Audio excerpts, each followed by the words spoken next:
Assalamualaikum warahmatullahi wabarakatuh. Teman-teman tim farmasi, terima kasih telah melihat dan mengklik video ini. Ini untuk sosialisasi terkait dengan rencana aktualisasi CPNS dalam Latsar golongan 3 angkatan 27. Saya, Apoteker Nindya Pramestiwardani, SFAM, akan melakukan sosialisasi terkait dengan Petralit, yakni penandaan traffic light, sebagai upaya manajemen penata laksanaan perbekalan farmasi dengan expired date dekat di Depo Farmasi Rawat Jalan, Rumah Sakit Daerah Balung, Kabupaten Jember. Nah, hal ini dilatar belakangi dari adanya tren peningkatan presentase beban perbekalan farmasi yang kadaluarsa. Hal ini mencapai rata-rata 0,1% dalam 3 tahun terakhir. Nah, meskipun masih dalam skala peningkatan yang dapat diterima, yakni di bawah 1%, namun perbekalan farmasi yang kadaluarsa menjadi kerugian bagi Rumah Sakit Balung dan mengindikasikan bahwa memang belum optimalnya manajemen penata laksanaan perbekalan farmasi yang mendekati expired date. Selain itu, penata laksanaan kontrol obat expired date memiliki manfaat, yaitu untuk mencegah pasien memperoleh obat yang kadaluarsa, kemudian sebagai kontrol untuk peningkatan kualitas pelayanan kefarmasian terutama di bidang manajerial, dan pelayanan kefarmasian yang baik nantinya tentu akan meningkatkan kepercayaan pasien.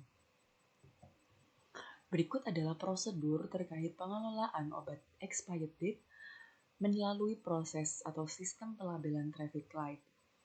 Nah, jadi di sini yang dikatakan sebagai obat kadaluarsa adalah kondisi obat yang konsentrasinya berkurang 2-30%, kemudian alat kesehatan, bahan medis habis pakai yang memang sudah melebihi tanggal batas penggunaan dari produsen atau pabrik, sehingga terkait dengan stabilitas dan efektivitasnya tidak dapat dijamin lagi.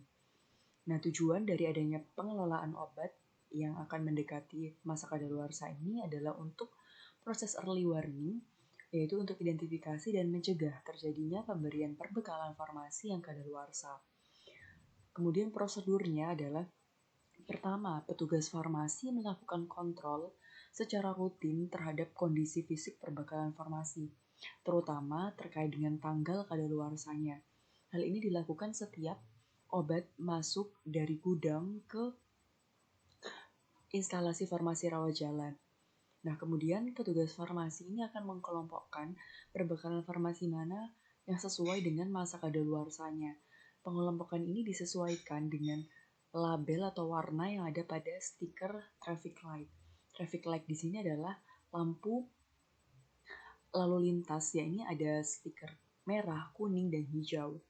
Dengan aturan pelabelan, hijau untuk masa kadaluarsa yang akan dicapai dalam 1-2 tahun lagi, kuning akan kadaluarsa dalam kurun waktu 6 bulan sampai 1 tahun, dan merah untuk kadaluarsa kurang dari 6 bulan. Ketentuan ukuran label dilakukan sebagai berikut. Jadi pada kemasan tersier ukurannya 10-5 cm, kemudian kemasan sekunder 3x1 cm, dan primer 6x4 cm ini akan disediakan stiker tersebut sehingga petugas farmasi hanya cukup untuk mencetak dan menempelkannya saja. Kemudian obat yang sudah dilabeli akan ditata dengan urut-urutan.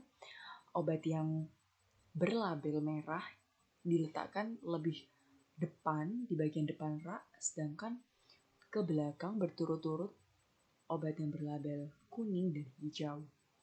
Kemudian obat yang berlabel merah ini akan kita berikan internal memo, kita catat agar dapat diresepkan oleh dokter sebelum dia mencapai masa kadaluarsanya.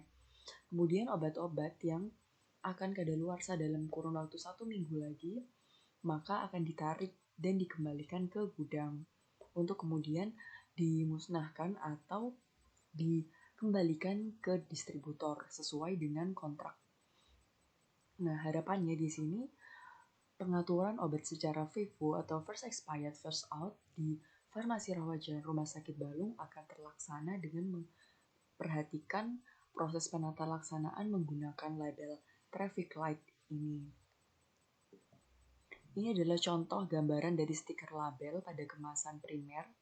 Jadi disediakan ruang kosong. Di sini memang tujuannya untuk menuliskan nama obatnya. Harapannya tidak terjadi tertukar atau saling tertukar pada obat dengan label-label tertentu. Ini adalah stiker label pada kemasan sekunder. Terima kasih telah melihat dan mengklik video sosialisasi ini untuk teman-teman terutama yang tidak dapat hadir dalam sosialisasi. Semoga dengan adanya video ini teman-teman menjadi lebih paham dan mengetahui terkait traffic light tersebut.